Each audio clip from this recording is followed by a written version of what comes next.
सरकार चलाने के लिए दिल भी चाहिए और दिमाग भी चाहिए। सत्ता विरासत में मिल सकती है, बुद्धि विरासत में नहीं मिलती है। अब गुंडा और माफिया भाग रहा है, पुलिस उसको दौड़ा रही है, और अगर उसने कहीं कोई दुस्साहस किया तो फिर वहीं पे राम नाम सत्य है, यह भी तय हो जाता।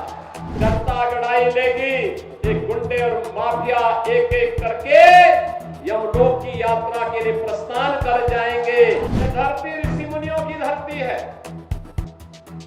अयोध्या प्रांत की धरती है, महात्मा श्रवण की, मातृ और पितृभक्ति की धरती है।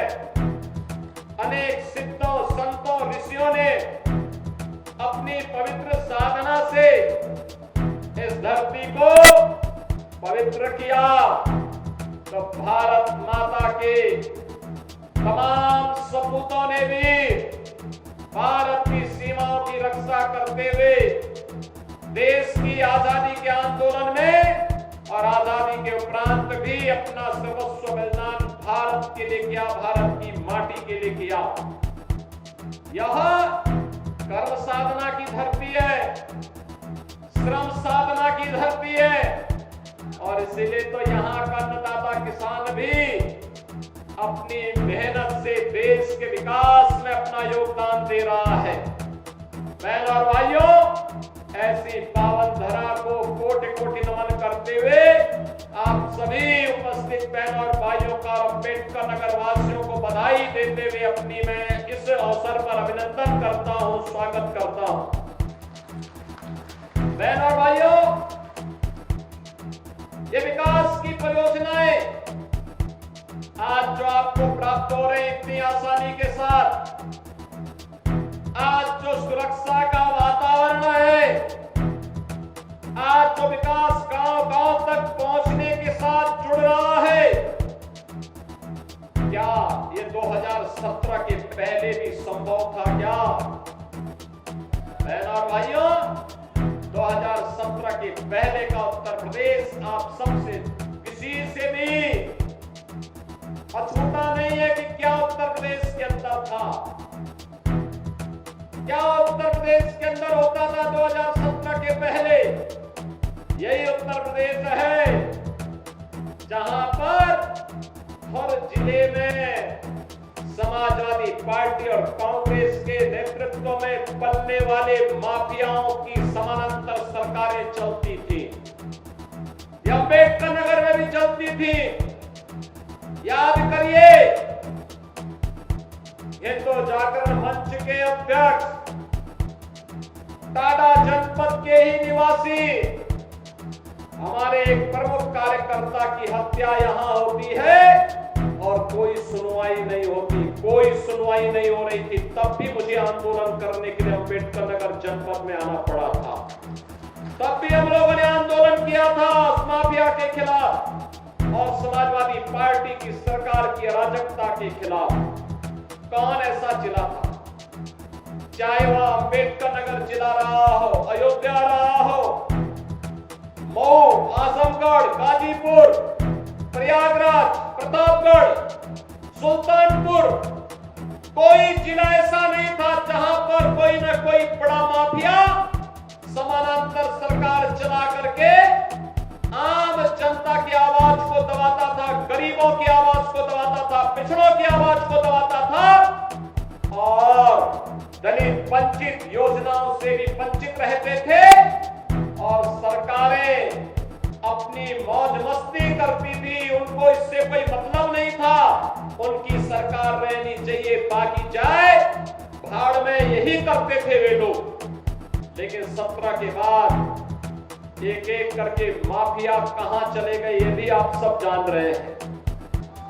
माफियाओं की छुट्टी हो गई, माफिया मुक्त उत्तर प्रदेश हो गया। जो लोग पर्व और त्योहार में विघ्न बाधा डालते थे, विघ्न बाधा समाप्त हुई। अब पर्व और त्योहार शांतिपूर्ण तरीके से मनाए जा रहे हैं। बेटी और व्यापारी की सुरक्षा पर जो खतरा पैदा करते थे वे सभी गायब हो गए, और जो बचे हैं वे भी अपनी अंतिम यात्रा की तैयारी कर रहे होंगे।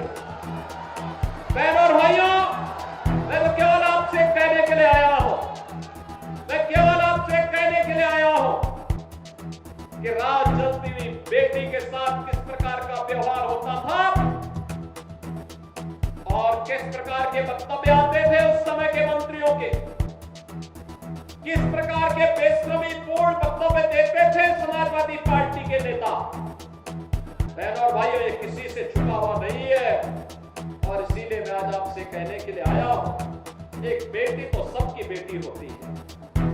उस बेटी का सम्मान और उसकी रक्षा पूरे समाज का दायित्व बनता है, लेकिन ये समाजवादी पार्टी इसका महत्व कहां समझ पाएगी। यहां तो गुंडों की भरपूर फौज खड़ी थी, उनको लेकर के लोग चलते थे, उनको अपना शागिर्द मानते थे।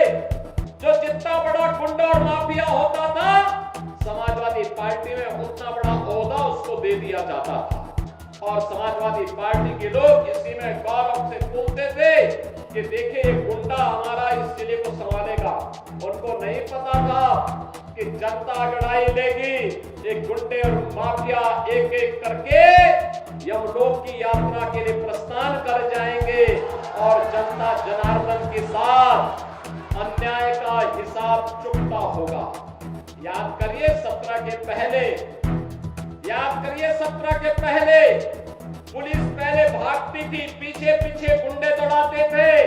आज 17 के बाद उल्टा हो गया है, अब गुंडा और माफिया भाग रहा है, पुलिस उसको दौड़ा रही है और अगर उसने कहीं कोई दुस्साहस किया तो फिर वहीं पे राम नाम सत्य है यह भी तय हो जाता है। बहनों और भाइयों, सरकार चलाने के लिए जज्बा चाहिए, सरकार चलाने के लिए दिल भी चाहिए और दिमाग भी चाहिए। सत्ता वरासत में मिल सकती है, बुद्धि वरासत में नहीं मिलती है। दिमाग भी विरासत में नहीं मिलता है। ये जो लोग सत्ता को अपनी प्रमोदी मानते थे, वे लोग आज समझने लग गए हैं अब उत्तर प्रदेश में कभी उनको वापस नहीं आना है, इसलिए षड्यंत्र करने का प्रयास कर रहे हैं।